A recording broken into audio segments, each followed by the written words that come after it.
This video is part of a series in desert adaptation that I plan to make. Deserts, by definition, are places where water is in short supply. To understand the adaptations required by desert organisms, it's useful to know a little bit about the science of water. We're going to look at four things. Firstly, we'll look at the fundamental structure of a water molecule. Secondly, we'll talk about capillary action, a very important concept. Third, we'll talk about evaporation.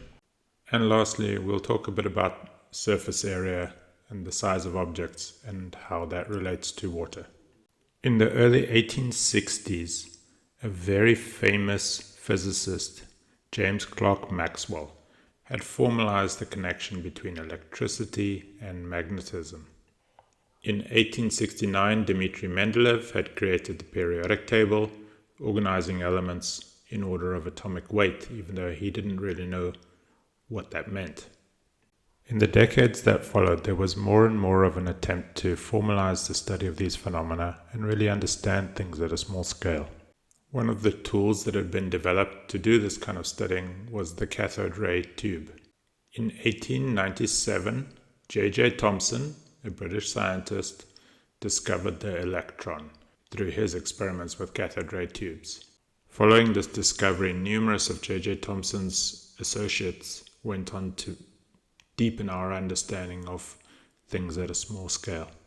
The proton was discovered by Ernest Rutherford in 1919, and finally the neutron was discovered by James Chadwick in 1932.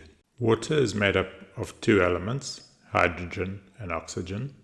The periodic table tells us how many protons each element has. So hydrogen 1, helium 2, lithium 3, beryllium 4, boron 5, carbon 6, nitrogen 7, and oxygen 8. Protons are positively charged, and electrons have an equal opposite negative charge. And so hydrogen with one proton in a stable state will have one electron, and oxygen in a stable state will have 8 electrons.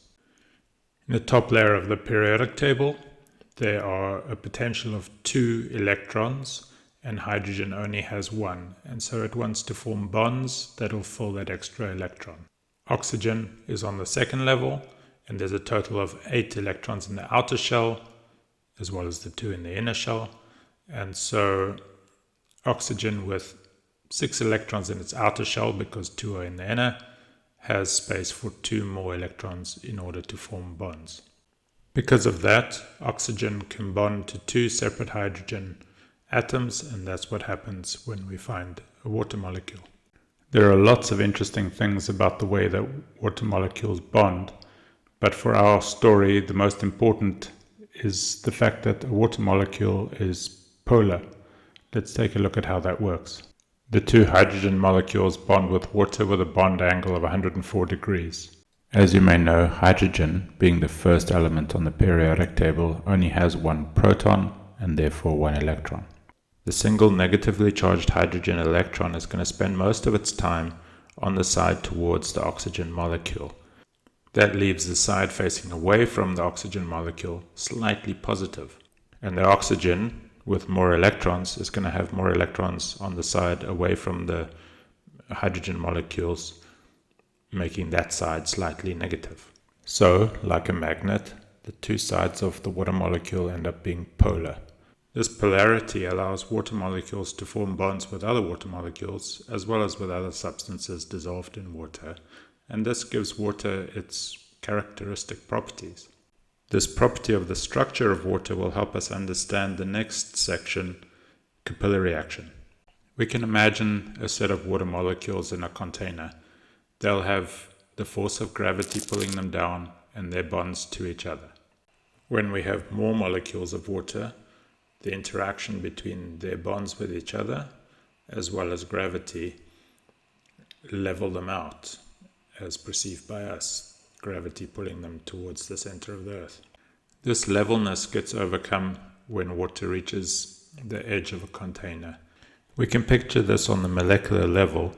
When the water molecules encounter the edge, not only do they have the bonds with the water surrounding them, but they also form bonds with the edge, allowing them to overcome gravity just a little bit. When two edges are close enough together, this will happen on both sides, and so in any narrow enough tube, water will actually climb up the tube. This action, which happens in so many different ways in nature, is called capillary action. The next important concept is evaporation. We'll quickly talk about what evaporation is at the molecular level, and then we'll talk about one very important aspect of evaporation that's important in terms of desert adaptation. If we picture all the molecules that are on the surface of a body of water, we can imagine that the different water molecules have slightly different amounts of energy between them. Now it turns out those molecules that have the most energy will end up being most likely to break free from their bonds in the water. Individual molecules of water are very light because they're from elements that are very light in the periodic table, and so once they are free from the bond of the water, they float away very easily. Because heat is just the energy of molecules, when the molecules that have the most energy escape, the ones that remain have less energy, and so the overall amount of energy decreases. This is the logic behind sweating. When you sweat, that energy is escaping from the molecules that are escaping your body and cooling you down. Evaporation is very effective for losing heat, but turns out to be a very tricky tightrope for desert organisms to walk. The final thing we'll talk about relating to the shape of things relates directly to what we've just talked about, evaporation. The important thing here is called surface area to volume ratio. Basically, surface area to volume ratio means how much outside a thing has compared to how much stuff is inside, how much mass compared to how much its outside is.